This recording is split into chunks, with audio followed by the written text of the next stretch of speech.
Hepinize merhabalar. Bugün yanımda Falcons'tan Teses var. Teses, thank you for joining me. How are you feeling today after locking off the playoffs as a first team of the Fissure tournament?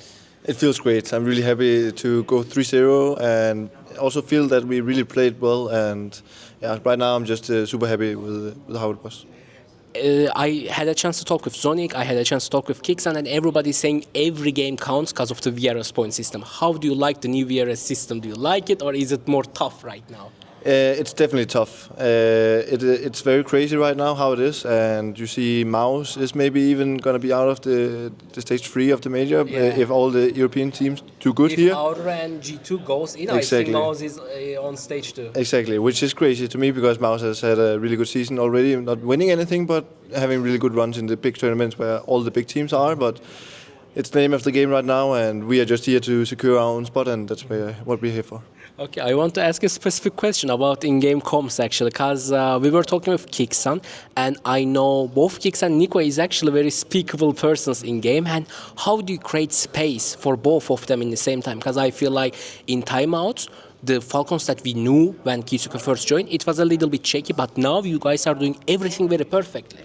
Yes, we found a really good balance, and we have divided it a lot up into T and CT side, where CT side Nico has all the space he needs, and on T side Diamond has all the Kixan has all the space he needs. And for example, around today, Nico had a really good read on T side in the middle of the round, and Nico didn't take control of the round, but he gave really good information to Kixan, and it was like they were stacking 3B, and Nico was repeating it to Kixan, and then Kixan took control and made a call out from the information that Nico gave. So Nico being able to have these calls and reads and being able to communicate these kind of stuff is really helping us and helping Kixan with this. It's very good to see Falcons here because I'm watching you since Copenhagen Flames area. And every time when you were in a team, Copenhagen Flames, Heroic or whatever, you guys were always the underdogs. For the first time, I'm seeing you as one of the favorites of this tournament. And how does it feel? Do you have more pressure to play in Falcons? I think in general I have more pressure to playing Falcons just with how ambitious and how it is here in Falcons, which is super nice. But yeah, I can recognize the feeling of being underdog a lot, but I'm just super happy that I have such a great team and that we are expected to perform a lot. I think it helps me and it creates some extra fun for the game, and it's developing me a lot also. It's great to hear, and I hope, of course, I'm Aura fan, but I said the same to Zonic. If Aura won't gonna win, I really hope that Falcons was gonna win. Other than that, I want to ask this: how this Teses became this Teses? How did you start? Who did you start? How did you become a pro player?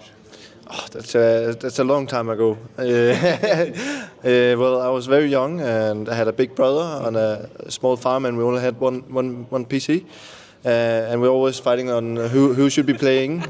So we had set times, and sometimes I played a little bit more than him. And luckily, he grew out of playing CS when he was a bit older, so I had the PC all for myself.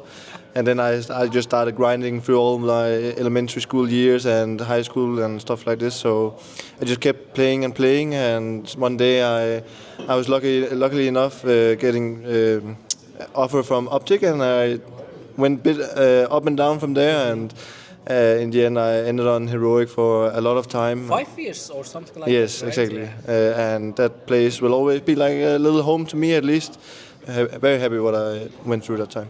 I loved that mention that you mentioned about Heroic. I want to ask you, is there any moment, any story that you couldn't forget about your Heroic times?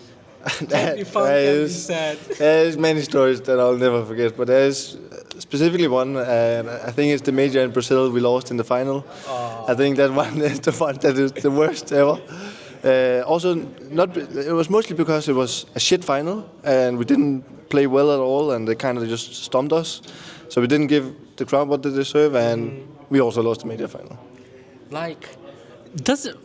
Always getting bad losses, it's a thing, but how do you overcome it? How do you keep the motivation? Because for me, it haunts me still, some of my own losses. But for you, how does it affect you?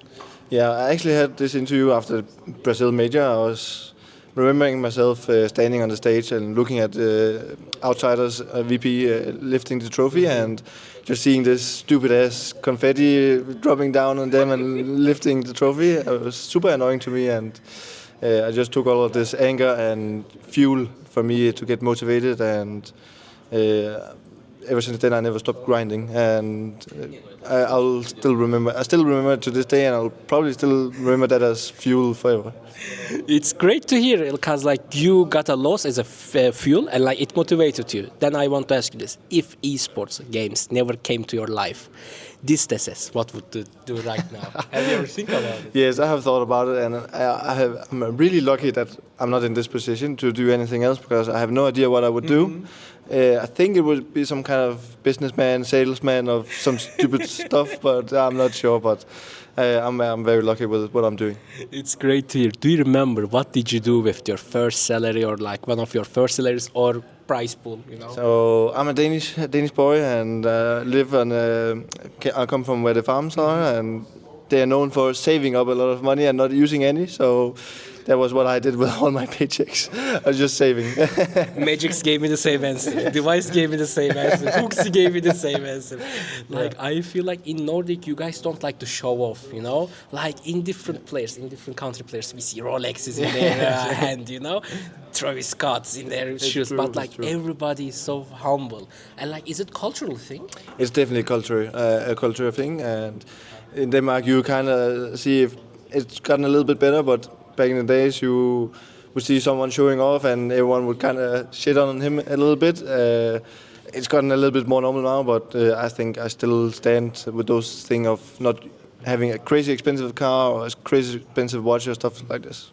Okay, my last question. Is there any tournament besides Rio, since you mentioned about Rio, you couldn't forget? You loved the experience or you loved the city?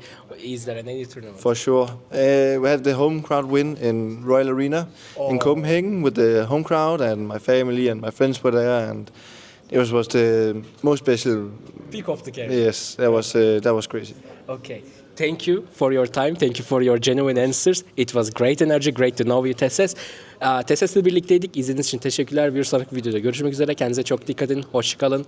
Bay bay. Skins Monkey'de eşyalarınızı kolaylıkla takaslayabilir, yeni eşyalar elde edebilir, hatta ve hatta ücretsiz bir şekilde çekilişlere katılabilirsiniz. LegoCan kodunu kullanarak ilk takasınıza 5 dolara varan bir bonus. Bununla birlikte kalmadan yine LegoCan kodunu kullanarak ilk para yüklemeniz değil, her para yüklemenize özel olarak %30 yerine 35'e varan bir bonusa da sahip olabiliyorsunuz. Bunların dışında günlük, haftalık ve aylık olarak da çekilişlere buradan kolaylıkla ulaşabilirsiniz. Hem açıklamada hem de sabitlenmiş yorumlarda var. Sponsor oldukları için teşekkür ederim.